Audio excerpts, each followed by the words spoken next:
नमस्कार। आज की ऑनलाइन कक्षा में आप सभी का फिर से स्वागत है। प्यारे बच्चों, हम आपको आज की ऑनलाइन कक्षा में अम्ल, क्षार और लवण पढ़ाने के लिए उपस्थित हुए हैं, जिसमें अम्ल और क्षार के जो मुख्य गुण होते हैं, आपके स्तर पे जो प्रमुख गुण होते हैं वे आपको बताए जा चुके हैं। अम्ल प्रायः स्वाद में खट्टे होते हैं, क्षार स्वाद में प्रायः जो है कड़वे होते हैं। ये सब आपको बताया जा चुका है।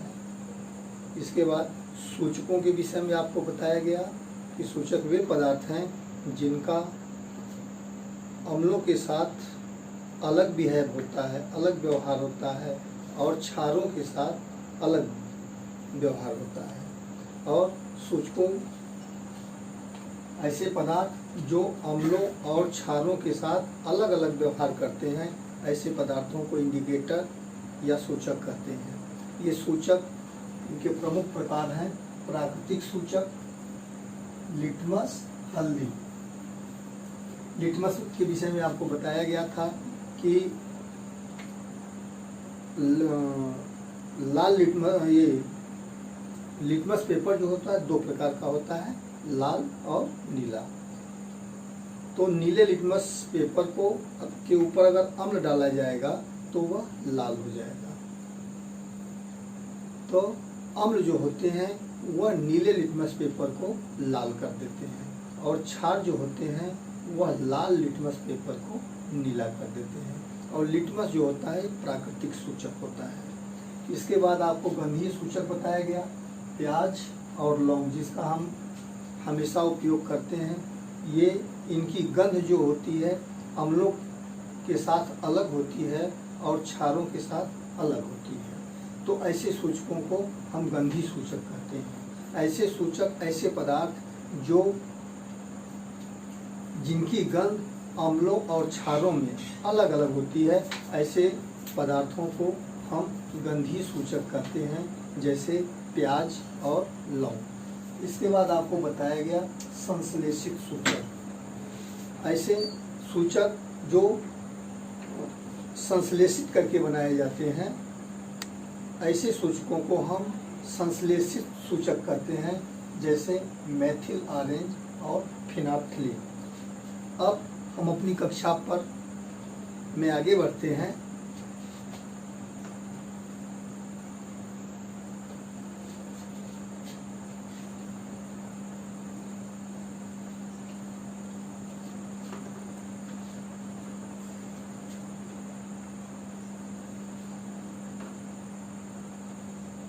अम्लों के प्रकार।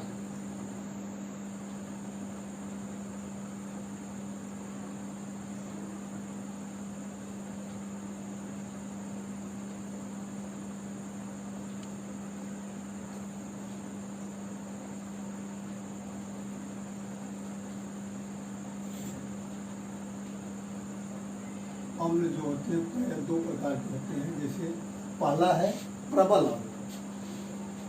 प्रबल अम्ल किसे कहते हैं? ऐसे अम्ल जिनकी वियोजन की मात्रा बहुत अधिक होती है, उन्हें हम जो है प्रबल अम्ल कहते हैं। ऐसे अम्ल जिनकी वियोजन की मात्रा बहुत तीव्र होती है, उसे हम जो है प्रबल अम्ल कहते हैं। और प्रबल अम्ल का उदाहरण है हाइड्रोक्लोरिक अम्ल, HCl। ये जो है हाइड्रोक्लोरिक अम्ल।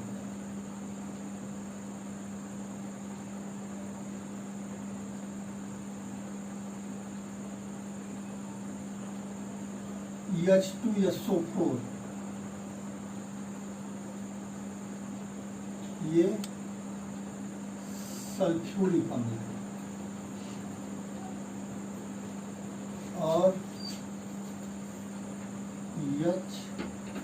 HNO3, ये तीनों अम्ल जो होते हैं ये प्रबल अम्ल होते हैं।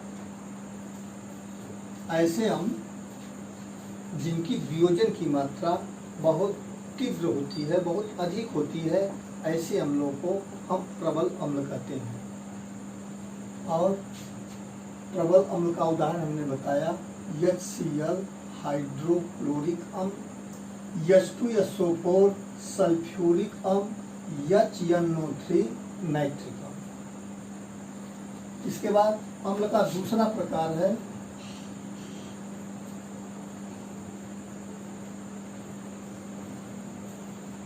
दुर्बल अम्ल।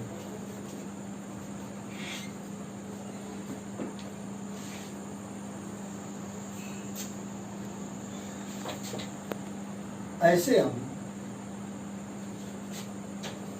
जिनके वियोजन की मात्रा बहुत कम होती है, बहुत धीमी होती है, बहुत मध्यम होती है, बहुत मंद होती है, ऐसे अम्लों को हम दुर्बल अम्ल कहते हैं।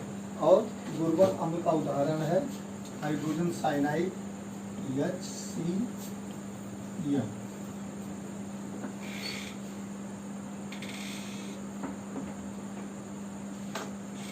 Hydrogen cyanide. और ये बहुत इम्पॉर्टेंट दुर्बल अम्ल है एसिटिक अम्ल। इसे जो है सिरके का अम्ल भी बोलते हैं या सिरका भी बोलते हैं।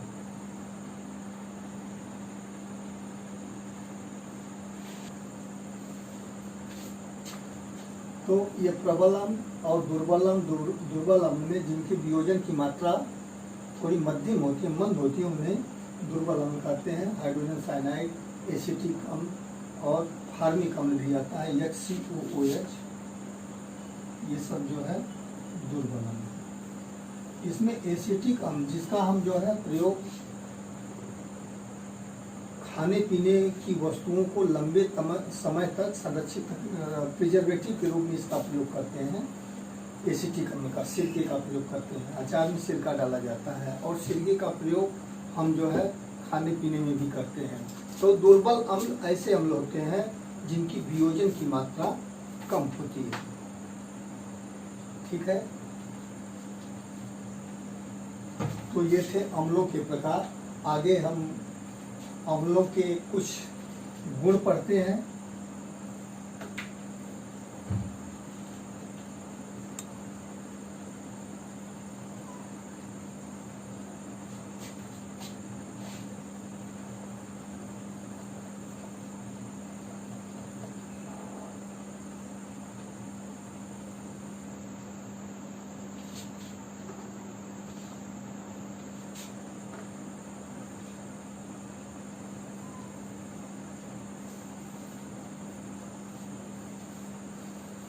अम्लों के गुण में पहला जो है धातुओं से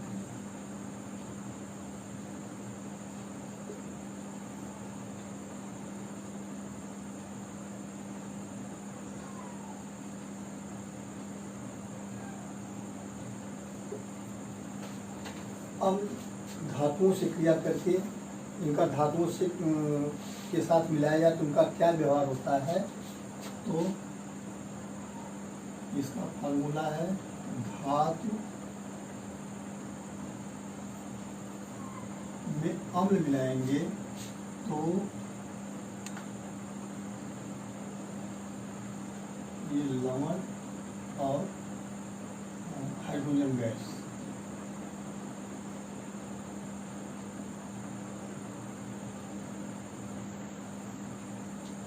तो अम्ल जो होते हैं धातुओं से क्रिया करके लवण बनाते हैं और हाइड्रोजन गैस बनाते हैं। जैसे हम उदाहरण देते हैं जेडियम, ये धातु है जिंक जस्ता, और ये सल्फ्यूरिक अम्ल से क्रिया करके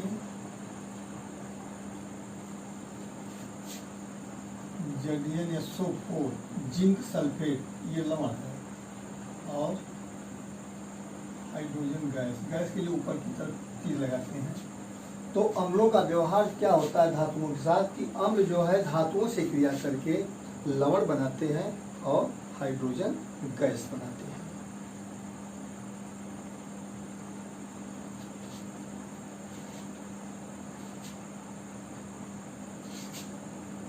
दूसरा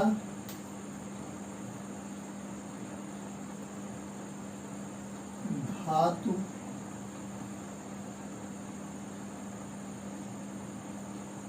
कार्बोनेट,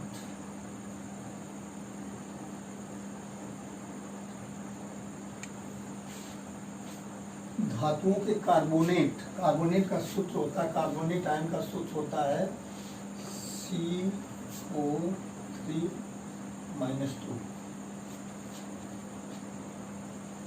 तो अम्ल जो है धातु कार्बोनेट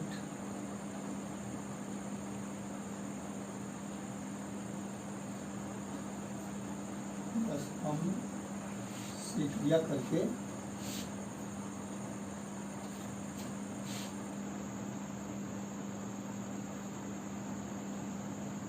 लवण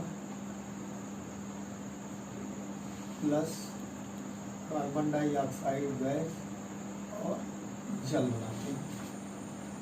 जैसे हम उदाहरण लेते हैं कैल्शियम कार्बोनेट का। कैल्शियम के कार्बोनेट का सूत्र CaCO3। ये जो है यहाँ पे हम अम्ल लेते हैं हाइड्रोक्लोरिक अम्ल 2HCl। इसमें बनेगा CaCl2 प्लस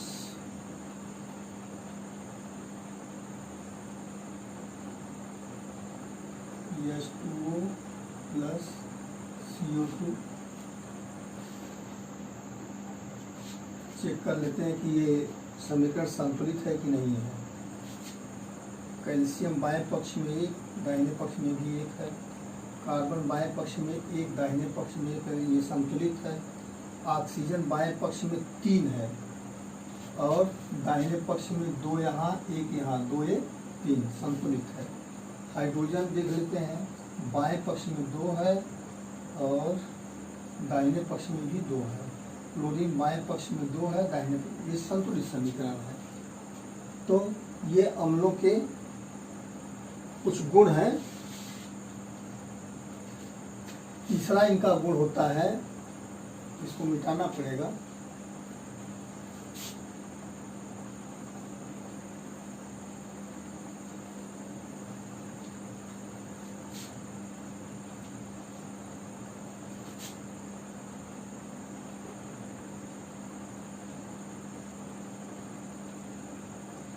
धातु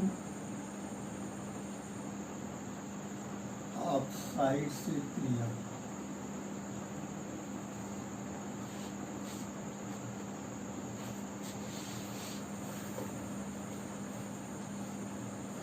तो धातुओं के ऑक्साइड से क्रिया करके अम्ल जो है ये लवण और जल बनाते हैं। धातु के ऑक्साइडों से क्रिया करके ये लवण और जल बनाते हैं। जैसे हम धातु का ऑक्साइड लेते हैं CaO प्लस 2HCl, ये धातु का ऑक्साइड है और ये अम्ल है। इसमें बनेगा क्या, कैल्शियम क्लोराइड नामक लवण बनेगा और पानी बनेगा। तो ये अम्लों के कुछ सामान्य गुण थे। पहला गुण जो हमने मिटा दिया है अभी ब्लैक बोर्ड पे, कि अम्ल जो है धातुओं से क्रिया करके लवण और हाइड्रोजन गैस बनाते हैं। दूसरा गुण हमने बताया कि अम्ल जो है धातु कार्बोनेटों से क्रिया करके क्या बनाते हैं, लवण, कार्बन डाइऑक्साइड गैस और जल बनाते हैं। उसका उदाहरण हमने दिया कैल्शियम कार्बोनेट वाला। कैल्शियम कार्बोनेट हाइड्रोक्लोरिक अम्ल से क्रिया करके कैल्शियम क्लोराइड, ये कार्बन डाइऑक्साइड और जल बनाता है।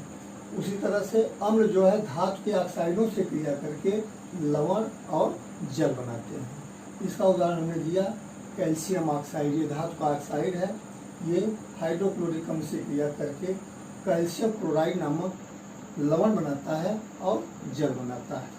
तो आज के वीडियो के लिए बस इतना ही, और इस पाठ के शेष भाग जो अगली कक्षाओं में पढ़ाए जाएंगे, तब तक आप अपने आप को सुरक्षित रखते हुए अपने मोबाइल से ऑनलाइन कक्षाओं का अध्ययन करते रहिए, लेकिन संक्रमण से के खतरों से बचते हुए, जैसे सामाजिक दूरी का पालन करना, हाथों को 20 सेकंड के लिए धोना और आयुष कवच ऐप और आरोग्य सेतु ऐप ये मोबाइल में निश्चित रूप से अपलोड कर लें।